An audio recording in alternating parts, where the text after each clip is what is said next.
Olá! Está jogando seu jogo favorito? Comendo seu lanche preferido? Só de bobeira? Essa é uma ótima história para você ouvir enquanto passa o tempo. Vamos lá! Título: Agari no Kori. Capítulo 01.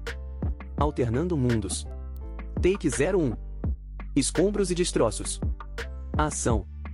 Em um local completamente devastado, sobre um céu nebuloso com nuvens densas e sombrias, num lugar que parece ter sido devorado pelo tempo, erosão e conflitos, um ser humanoide azul caminha lenta e calmamente. Com uma mochila velha nas costas, que contrasta com o polido do brilhante material metálico que recobre o corpo dele, o ser anda, pisando nos cascalhos pelo chão, os quais se misturam a pedras e a peças de uma tecnologia sem igual. Não só. Andando mais, ele começa a ver pedaços e restos do que seriam prédios futuristas. Somente a ponta daquelas maravilhosas construções emergiam do chão, pois a maior parte delas estava soterrada. Agari olha atentamente aquele cenário apocalíptico e vê algo tipo como esferas com símbolos brilhantes, grudadas no que parecia um hardware com peças metálicas e grossos fios. Apesar do objeto estar muito empoeirado e embaixo de vários cascalhos, aquele brilho acentuado não escapou do visor de Agari. Geralmente, objetos brilhantes, seja lá o que fossem, naquelas circunstâncias, poderiam estar funcionando. Sem perder tempo, Agari coleta aquela peça, pensando o que ela poderia fazer. Enquanto caminha, ele lamenta ter chegado tarde demais. Ao chegar numa das pontas que emergiam do chão, ele entra por uma das poucas janelas que não estavam destruídas, e percebe que havia como acessar andares inferiores pela escada. Ao chegar em frente a um fosso de elevador, ele vê que aquele correspondia ao 90º andar daquele prédio.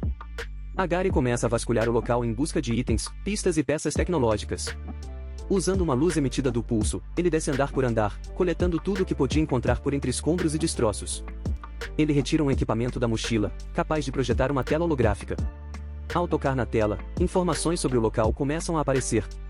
O item era uma espécie de banco de dados, com uma ampla variedade de informações sobre diversos lugares. No caso daquela cidade, as informações indicavam que ela havia sido um grande centro de tecnologia e inovação, conhecida por produzir carros de corrida voadores. Puxa vida! Esse lugar deve ter sido um verdadeiro paraíso que exalava tecnologia.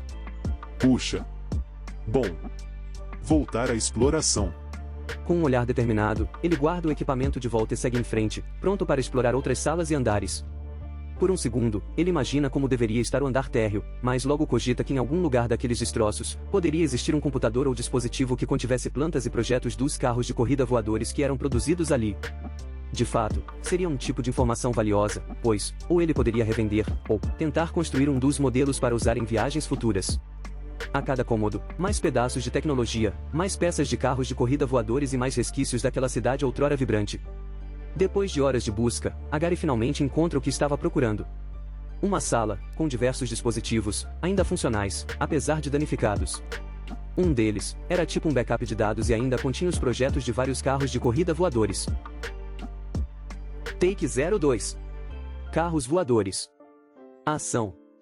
Agari não consegue conter sua empolgação. Eram diversos modelos, um mais espetacular que o outro. Ele começa a estudar os projetos, mas logo ele percebeu que a língua e grafia usadas eram completamente diferentes de tudo que ele já havia visto antes. As letras, números e símbolos, pareciam codificados e impossíveis de serem decifrados sem uma chave de tradução. Ele suspirou. Talvez existisse algum manual numa língua que ele conhecia. Nos computadores, não havia nada assim, mas quem sabe, jogado em algum canto.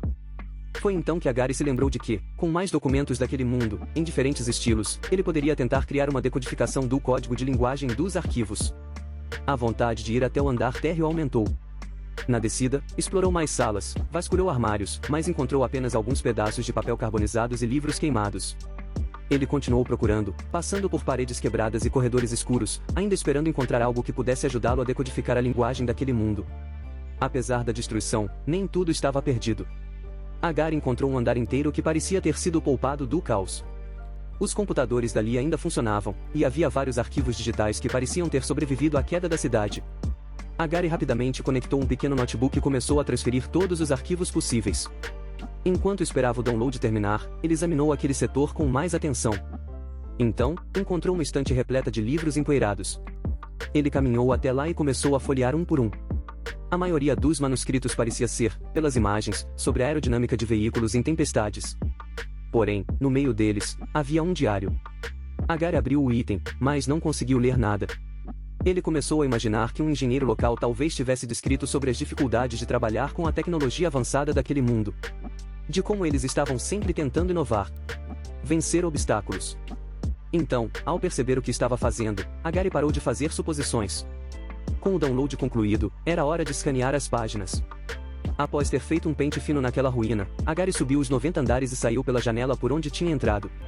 Ele julgava que ainda não tinha textos o suficiente para criar um tradutor capaz de decodificar o código de linguagem dos projetos dos carros voadores. Sacudindo a poeira do corpo, ele observa o topo de mais prédios soterrados, quando começa a ver toda a região sendo reconstruída.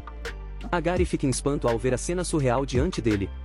Tudo ao redor começou a se movimentar em reverso, como se estivesse assistindo a um filme sendo tocado ao contrário. Os escombros começam a se levantar do chão e voar em direção aos prédios soterrados, que aos poucos iam se desenterrando e se erguendo novamente. Ele observa perplexo enquanto o tempo parecia estar retrocedendo diante do seu visor. Era como se a ampulheta incessável do tempo estivesse regredindo.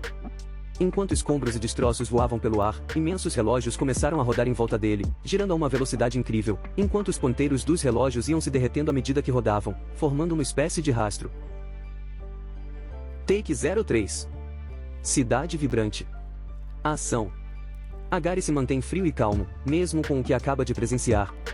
A cidade está de pé, vibrante e pulsante, como se nunca houvesse estado em ruínas. As ruas, agora asfaltadas, estão movimentadas, com seres bípedes com aparência de rinocerontes, caminhando cordialmente. Seus corpos são adornados com implantes tecnológicos e acessórios futurísticos, indicando uma sociedade avançada. Telas holográficas exibem publicidade de produtos, veículos voadores cruzam o céu, e robôs de serviço realizam trabalhos com precisão e eficiência. Ele verifica que a cidade tem uma estética cyberpunk, com prédios altos e esbeltos, com luzes de neon piscando nas fachadas. Em muitos lugares, a natureza se mescla à tecnologia, com jardins verticais e árvores com folhas brilhantes em meio aos edifícios. Gary Nokore começa a se sentir em casa naquele mundo, fascinado com a tecnologia e a cultura. Ele decide continuar caminhando pela cidade, observando tudo o que pudesse. Não só, se houvesse uma biblioteca ou local de tradução de textos, ele iria pular de felicidade. Gary dá 2 passos e sente que a mente dele começa a ficar turva. Os membros pesados, como se estivesse sendo puxado por uma força invisível. A visão começa a ficar turva. As cores distorcidas. A realidade desfocada. Ele começa a cair. O chão começa a desaparecer sob seus pés, derretendo como se fosse feito de cera. Ele cai, sentindo o ar quente contra seu rosto enquanto atravessa a estrutura líquida. Finalmente, ele mergulha num mundo composto por pilares de cristal brilhantes, porém tudo de cabeça para baixo, um ambiente invertido. Gary sente-se fraco e desorientado. Ele começa a caminhar entre os pilares, ainda tentando se acostumar com a nova realidade. Os pilares brilham em tons de azul, roxo e verde, refletindo em seu rosto e iluminando seu caminho. Gary salta pelos pilares enquanto vê formas se movendo ao longe, como se fossem criaturas diversas. Algumas pareciam possuir asas, outras serem feitas de pura energia. Além dessas, parecia haver outras pequenas e rápidas. Aconteceu de novo. Ele diz. Bom, da outra vez, foi rápido achar aquilo. Ao longe, ele avista um clarão de luz. Está ali. Quando Gary estava chegando próximo do grande clarão, uma enorme boca surge do nada. Somente uma boca, sem olho ou face. De repente, os enormes dentes daquela gigantesca estrutura surgem e aquela monstruosa boca suga todo o ar, inclusive Gary, para dentro do vórtex. Gary só tem tempo de olhar para trás. Ele ainda tenta buscar se segurar em algo, mas até os pilares foram sugados. Quando Gary acorda, ele está novamente na cidade destruída, entre 2 prédios altamente danificados, tentando recuperar o fôlego e se levantar. Ele olha em volta. A cidade parece estar menos destruída do que antes. De repente, ele ouve um som estranho vindo de uma rua lateral e decide seguir em direção a ele. Quando chega lá, encontra uma criatura estranha, uma espécie de peixe mecânico com pernas afiadas e uma cabeça com 4 olhos gigantes. A criatura começa a atacar Gary, que mesmo tonto, rapidamente se esquiva dos golpes. Tá ficando pior. Take 04. Casa abandonada. A ação. Gary corre, mas a criatura também é rápida e implacável. Em um estalo, Gary se lembra de um equipamento que tinha pego em outra exploração e o utiliza para criar uma barreira protetora em torno de si. A criatura tenta perfurar o campo de força, mas não consegue. Gary emite um clarão de luz e acaba desaparecendo do inimigo em meio às construções em ruína. Ofegante, ele deduz que tem algum problema com o ar ali. Ele nunca tinha ficado tão ofegante após um confronto. Bom, tenho de deixar o sensor térmico ligado. Chega de surpresa, né? Ao ligar o sensor, puxa, Que coisa ruim. Só tem eu e esse peixe estranho num raio de 800 quilômetros. Acho que não vou bater papo com quem quer que seja. E também não quero papo com aquilo não. Bom, acho que ele também não quer comigo, então deu empate. Vamos ver se acho mais informação ou itens, antes do sino tocar. Ele então caminha, atento ao radar para se manter longe do monstro. Monitorando o equipamento, ele nota alguns ruídos de fundo, fracos, indicando uma pequeníssima emissão de calor. Indo na direção do pequeníssimo sinal, ele chega em um terreno onde alguns sinais de grama verde eram visíveis. Na verdade, era somente uma pequena quantidade de poucos maços de capim esparsos. Andando mais um pouco, ele vai observando outros sinais de uma natureza resistente à destruição, próximos aos restos de uma mansão, mas sinais de vida eram poucos. É estranho essa vegetação ainda estar verde.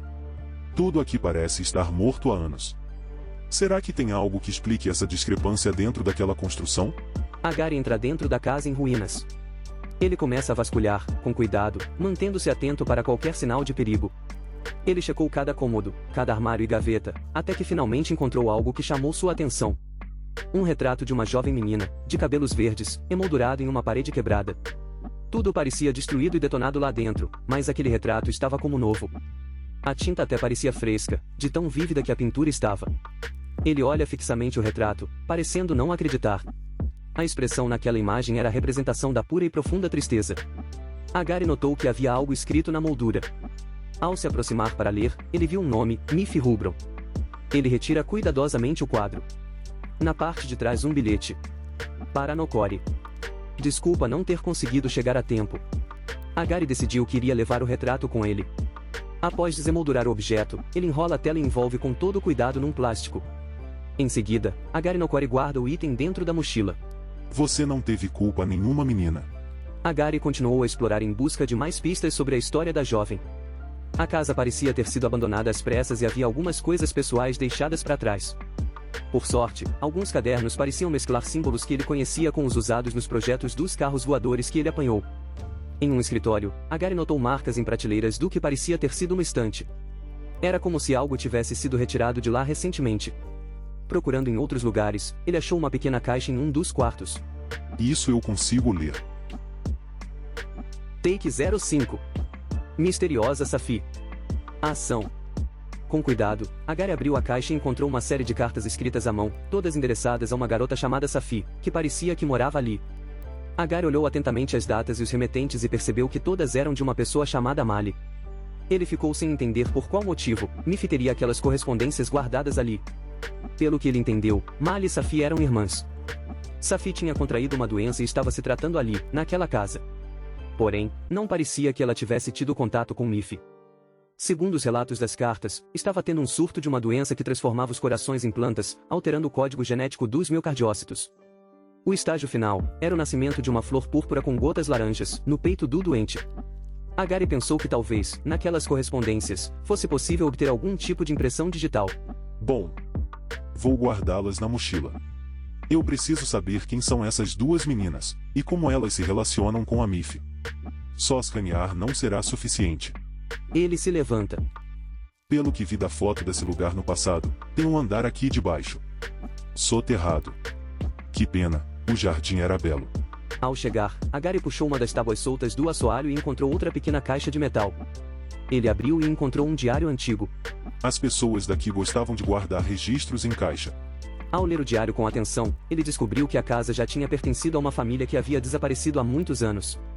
Além disso, a menina de cabelos verdes, que ele havia visto no retrato, a Miffy, não era parente da família. Alguma resposta? Não. Puxa, é sempre assim. E aquela grama? Aquelas poucas árvores? Por que só aqui existe algum pequeno traço de vegetação nesse mundo apocalíptico? O diário continha muitas anotações sobre a menina doente que estava se tratando na casa e as atividades diárias que ela executava, bem como as preocupações e medos da jovem. Gary também encontrou uma página que parecia ter sido escrita no dia em que a menina desapareceu. Ela também sumiu. Gary sussurra, andando de um lado para o outro, enquanto lê o relato da menina. Estou com tanto medo. Papai e mamãe estão tão preocupados. Eles acham que há algo errado nessa casa. Eu não quero ir embora. Gary continuou examinando atentamente cada item que encontrou numa sacola, guardada dentro da caixa, verificando cada pequeno detalhe. Os brasões nos carimbos, e as canetas de ouro, indicavam que os pais da menina eram pessoas de riqueza e influência. Ele se sentou no chão empoeirado do porão, segurando o diário com cuidado em suas mãos. Olhando para a capa do objeto, se perguntou o que mais poderia estar escondido nas páginas amareladas e desbotadas. Geralmente diários contêm respostas para perguntas que nunca são feitas. O que eu tenho que perguntar aqui? Foi então que Gary se deu conta que em nenhum momento ele viu retratos da menina doente da casa. Só havia quadros pintados à mão de Miffy. Então, ele chegou à pergunta, que poderia ajudar a responder as dúvidas que estavam em suspenso na mente dele, as quais eram tão nebulosas, que ele não conseguia dar uma expressão formal e verbal para elas. Qual era a relação da menina doente, Safi, com Miffy, e, por qual motivo ela tinha essa fixação na menina de cabelos verdes? Por que ela achava que Miffy poderia ajudar na cura dessa doença misteriosa? Nisso, o sensor toca. Take 06. Café Cyberpunk. A ação. Gary se prepara para sair da casa, pois imagina que o monstro peixe está se aproximando. Ao chegar perto da porta, Gary acha um dispositivo que lembrava um controle para ligar um ajudante holográfico de gerenciamento de tarefas domésticas. Gary encontrou o dispositivo e o examinou com curiosidade. Era um pequeno controle que parecia ter sido deixado para trás pelos antigos donos da casa. Ao apertar o botão, um pequeno holograma se projetou do dispositivo. O ajudante doméstico em forma de gato começa a falar com Gary. Olá, eu sou o seu assistente pessoal holográfico. Posso ajudá-lo com as tarefas domésticas, como limpeza, organização e preparação de alimentos. Posso também ajudá-lo a se comunicar com outras unidades e dispositivos em sua casa, bem como com seus contatos pessoais. Gary ficou surpreso ao ver que o dispositivo ainda funcionava, apesar de anos terem se passado desde que a casa fora abandonada. Ele começou a se perguntar o que mais poderia estar escondido dentro daquele lugar. Gary lembra que não tinha tempo para explorar mais a fundo. Ele pegou o dispositivo e colocou em seu bolso, planejando examiná-lo cuidadosamente mais tarde. Bora, gatinho. Espero que você funcione fora desse ambiente, fora dessa realidade. Então, ele se prepara para sair da casa, pronto para continuar sua busca por mais informações sobre aquela cidade estranha, e para se afastar mais ainda do monstro peixe mecânico. Quando finalmente ele ia sair, ele vê outro retrato da Miffy sobre uma mesinha perto da porta. Ué? Tava aqui. Eu não vi quando entrei. Ao segurar o objeto, ele se vê segurando uma xícara. Ele está sentado num café, de frente para a menina de cabelos verdes. Ao ver a Miffy Rubron, Gary tem lampejos na mente do mundo onde esteve, mas as coisas estão confusas. Ele só consegue lembrar que tem de ver um tablet na mochila. Apesar da confusão mental, ele se mantém calmo. Agora, Gary estava em uma cafeteria escondida em um beco, com uma atmosfera vintage de decoração típica dos anos 50. As mesas são de madeira escura, com bancos estofados em couro vermelho, e há uma jukebox antiga no canto que toca músicas em vinil. O ambiente é iluminado por luzes de neon, que emitem uma luz suave e colorida. Os clientes que frequentam a cafeteria são uma mistura de humanos e seres bípedes com implantes cibernéticos, como os rinocerontes que Gary havia visto antes, mas pareciam mesclar traços humanos com de animais. Os funcionários usam uniformes retro, com toques futuristas, como luvas de couro que se conectam a seus implantes. Todos estão ocupados conversando ou trabalhando em seus dispositivos. Nas mesas, as pessoas consomem cafés fumegantes e os mais variados tipos de doces caramelados. Numa mesa mais à frente de onde Gary está sentado, ele vê a menina de cabelos verdes. Ela vai até ele e se senta na cadeira da frente. Em seguida, pergunta por que ele se sentou em outra mesa, se ela tinha dito algo que o chateou. Gary fica surpreso ao ouvir as palavras da menina. Ele olha o café. Olha a menina. Olha o café novamente. Olha a menina em seguida. Todos os olhares na cafeteria estão voltados para ele e para a moça. Gary pensa que sentiria um pouco de vergonha se pudesse sentir esse sentimento por estar naquela situação. Ele diz: Então. Bom. Take 07. Recapitulando buscas. A ação. Gary revela que está bem. Ele leva alguns segundos para entender que não estava onde seja lá que ele estivesse. Acho que tô de volta. Só não sei de onde eu vim dessa vez. Um robô com forma de mamute traz biscoitos de chocolate com gotas de doce de leite, junto com um chá de morango, numa bandeja de prata. Também há um potinho com creme de morango. Gary agradece e aciona um compartimento do braço. Ele passa um pouco de creme de morango nos biscoitos e coloca o alimento no compartimento que se abriu do braço. Desculpa, Miffy. Gary fala o nome de Miffy tão naturalmente, que ele começa a recobrar as lembranças do que ele já viveu ali. Era como se estivesse acordando de um sonho. Desculpa, eu estava pensando em algo e acabei me distraindo. Você se lembrou de alguma coisa ao andarmos aqui pela cidade? Nome de alguém, algum evento do seu passado? Ela então segura um dos mesmos biscoitos que a Gary consumiu, e rodando o biscoito na mesa, ela diz que não se lembrou de nadinha. Apesar de eles terem andado por horas e horas. Escolas, ruas, museus, pátios públicos ou shopping. Nenhum desses lugares pareciam ser familiares para ela. Nem no hospital que eles visitaram, para ver se havia algum registro de uma menina desmemoriada, ela também não teve recordação nenhuma. Ao falar do hospital, ela pergunta se a Gary estava com o broche que a moça havia dado para eles. A Gary, que estava indo abrir a mochila, faz uma pausa no movimento que estava fazendo. Após alguns segundos. Tá na mochila. Tô com o broche aqui, eu lembro que guardei ele logo após ela dizer que aquilo foi encontrado num corpo que desapareceu. Como nenhum policial se interessou em investigar e ela também não queria ficar com o broche, acabou deixando com a gente. Só que não acho que você seja o corpo que desapareceu, Miffy, até porque você tá viva aqui na minha frente. Quando a Gary abre a mochila, ele vê vários itens novos, incluindo os projetos dos carros voadores. Ele pensa. Aconteceu de novo. Será que eu lembrei de fazer o registro dessa vez? Ele pega o broche e diz que talvez não tenha nada a ver com ela, mas pelo menos era lindo. Qualquer coisa, eles poderiam vender aquele item depois. Vender? Numa joalheria? Não a Gary. Se você achar que ele está ocupando espaço aí, deixa ele comigo. Vai que ele seja meu de alguma forma. Às vezes tem alguma informação aí dentro que a gente só não sabe como acessar ainda. A menina começa a comer um doce de morango caramelado e diz como aquele lugar é incrível. A Gary pensa por alguns segundos. Eu depois vou analisar para ver se esse broche não é um item tecnológico disfarçado. A Gary pega uma bolinha de dentro da mochila que abre um mapa virtual da cidade. Em 10 dias, nós percorremos quase toda essa cidade. A menina pergunta qual o próximo lugar que eles irão. Ele diz que, segundo a moça do hospital, existe uma cientista de outra cidade na região. Parece que ela trabalha com epigenética em sapos. Pelo que ela viu do seu passaporte, ela pode ser do mesmo local que você. Temos sorte dela estar por aqui. Como as nações se isolaram por causa das derivas geográficas, é muito difícil pessoas se aventurarem para saírem dos seus países. Além disso, praticamente não existe quem ofereça serviços de transportes ao longo das regiões com as alterações dimensionais. Take 08. Hotel e descanso. Ação. A Gary e Miffy saem da cafeteria, que tem uma fachada incrível. Um vendedor de jornal os aborda e pergunta se eles não estão interessados nas manchetes do dia. Miffy agradece e diz que não. Após eles se afastarem um pouco, ela olha para trás e pergunta a Gary quem ainda trabalha com papel impresso. Ele abre a mochila e pega uma caderneta. Se o dispositivo eletrônico for apanhado por uma onda eletromagnética e não tiver um sistema de proteção forte, todos os dados do dispositivo já eram. Às vezes, nem o backup de segurança funciona. Papel tem sua serventia. A menina então diz que se lembra de estar num quarto luxuoso. De ter empregados. Ela fala que talvez deva ter uma ótima recompensa por ela. Ela abre um pequeno pingente de metal. O dispositivo projeta a imagem de um quarto luxuoso, com diversas empregadas e empregados robóticos.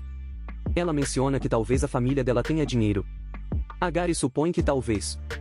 Ele diz isso andando, enquanto lê a caderneta. Ele pensa. Droga! Ou eu esqueci de fazer as anotações, ou não deu tempo. Ela olha novamente o passaporte dela. Ela se pergunta como seria a cidade de Sápotas. A Gary diz que eles terão tempo para a pesquisa, mas por hora precisavam voltar para o hotel para organizarem algumas coisas. Nisso, ele olha o dispositivo de ajudante pessoal que pegou antes de acordar no café. No hotel, Miffy sai correndo na frente, gritando que não vê a hora de tomar um bom banho quente. A Gary fica todo constrangido, dizendo que ela só o faz passar vergonha. Que estava todo mundo olhando. Um recepcionista cumprimenta a Gary, entregando para ele a chave de um carro. Ele pediu desculpas pela demora, mas o veículo já estava consertado. A Gary olha para a chave. Ele tenta fazer força, mas não se lembra ao certo do que se tratava o veículo. Ele agradece e pergunta em quantos créditos tinha ficado o reparo, mas é informado que já tinha acertado antes de sair com a menina. A Gary chega no quarto e Miffy está levitando, feliz por estarem no hotel. Ela diz que está sentindo falta dos doces. A Gary coloca a mochila sobre um pequeno baú, e comenta que eles podem pedir mais pelo aplicativo. Nisso ele pega um celular de cima de uma cômoda. Miffy diz que vai fazer ele experimentar o cardápio inteiro da cafeteria. A Gary começa a rir, dizendo que não seria uma ideia ruim. Então, ela pede desculpas, pois tinha esquecido que ele não tinha boca. A Gary diz que não tinha problema, pois ele podia transformar os átomos de carbono dos alimentos em energia. O gosto, ele imaginava como seria. Então, ele pergunta. Miffy, mudando de assunto, você está com o pingente que lhe dei? A Gary fala, enquanto ainda lê a caderneta dele. Ela diz que não entende a preocupação que ele tem com aquele pequeno objeto de madeira que deu para ela. Ela não se afastava daquilo de jeito nenhum. A Gary olha novamente o dispositivo de assistência virtual. Ele se pergunta o que aquilo faz. Será que é uma bomba? Ele coloca do lado dele. Depois, ele pega os projetos dos carros voadores. Ele olha e pensa. Isso é incrível.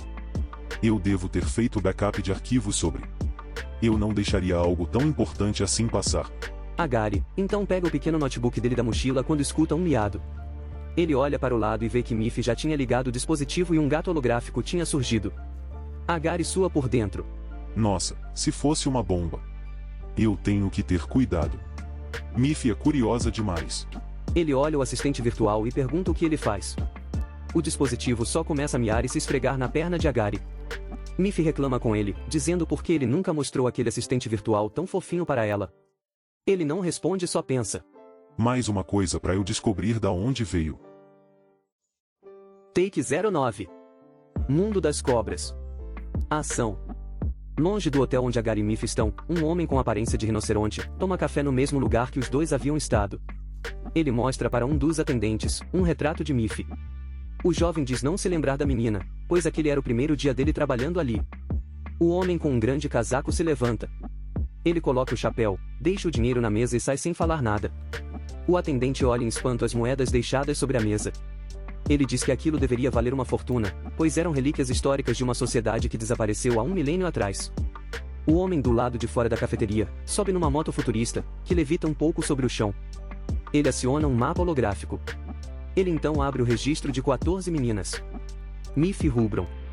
No painel holográfico que se abriu, e que só ele consegue ler, está escrito que a Miffy morreu em 2182. O espírito dela não deu entrada, permanecendo no planeta Terra como uma menina de cabelos verdes, com habilidade de prolongação da vida. Além disso, ela tinha um nível de ameaça de 800 pontos. O homem abre outro arquivo. Tila Nurdes. Morreu em 2183. Ameaça de 2.500 pontos. Agari está pensativo, jogando uma bolinha de tênis velha e desgastada contra a parede. Joga e apanha. O gato virtual fica como um louco, tentando pegar o objeto, mas ele não consegue pois é um holograma. Miffy volta ao quarto carregando várias sacolas de doces. Ela grita animada que os pedidos chegaram. Agari olha para ela. Opa! Hora de forrar o estômago. Minutos depois, a menina está comendo descontroladamente. Agari e o gato ficam assustados pois nunca viram ela com tanto apetite. Calma, gatinho, ela não vai fazer espetinho de você. Miffy olha para Agari e diz como ele era cruel, pois ela só estava com fome. Agari vai pegar um doce de kiwi recoberto de chocolate branco com uma calda espessa de cereja, quando é mordido por uma cobra amarela. Ele olha em volta e vê um local de pedras, céu vermelho, e várias cobras amarelas. Droga. Lá se vai meu lanche. Espero que, pelo menos, quando o sino tocar, eu volte ao momento da comida. Ele se levanta da pedra onde estava. Bom, explorar e investigar esse lugar aqui. Outra cobra avança nele. Ele olha pro animal. Cobra. Revestimento de titânio, com camadas de biopolímeros autorregeneradores. A cobra começa a emitir um chiado, mas Agari só passa por ela. Todas as cobras no local começaram a emitir um chiado estranho. Agari vai até a mochila e retira um pequeno dado de RPG. Ao tocar uma sequência de números, ele vira uma pena mecânica. Agari é envolto por uma radiação azul, e a pena vira uma miniatura, ficando nanoscópica. Ele abre a mochila. Pega a caderneta, e letras começam a serem escritas. Mundo das cobras amarelas. Ele fecha a caderneta. Guarda na mochila. Ah! Boa! Agora deu tempo. Da última vez, o que houve que não consegui registrar o local? Então, uma imensa cobra amarela surge atrás dele, respondendo ao chamado das menores. Ah! Talvez por ter acontecido algo assim. A imensa cobra amarela emite um jato de ácido corrosivo, e Agari se vê de volta no quarto com Miffy. Ele olha para as mãos, para o corpo, procurando sinais de corrosão. Ah não! Não brinca. Liguei a pena para registrar aquele mundo pra nada. Miffy grita que os doces estão deliciosos e diz para Agari pegar outro. Agari olha para ela. Olha para os doces. Ele vai pegar outro doce, quando vê que está sendo arrastado por um rio de ácido, com várias cobras nadando e pulando de dentro da água. Bom, lá vamos nós de novo. Take 10. Lamento sem descanso. A ação. Numa linda e imensa biblioteca, diversos livros estão jogados pelo chão.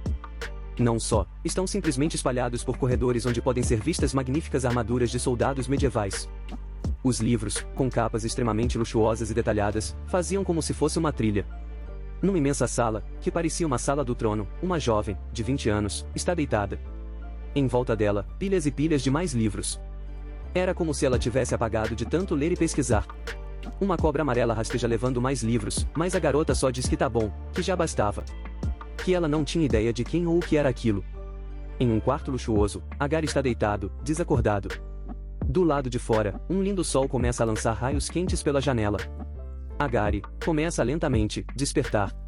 Ele percebe que está num ótimo local, diferente de onde ele achou que estaria. Ou aquela cobra gigante tem um hotel 5 estrelas na barriga, ou eu fui salvo por alguém.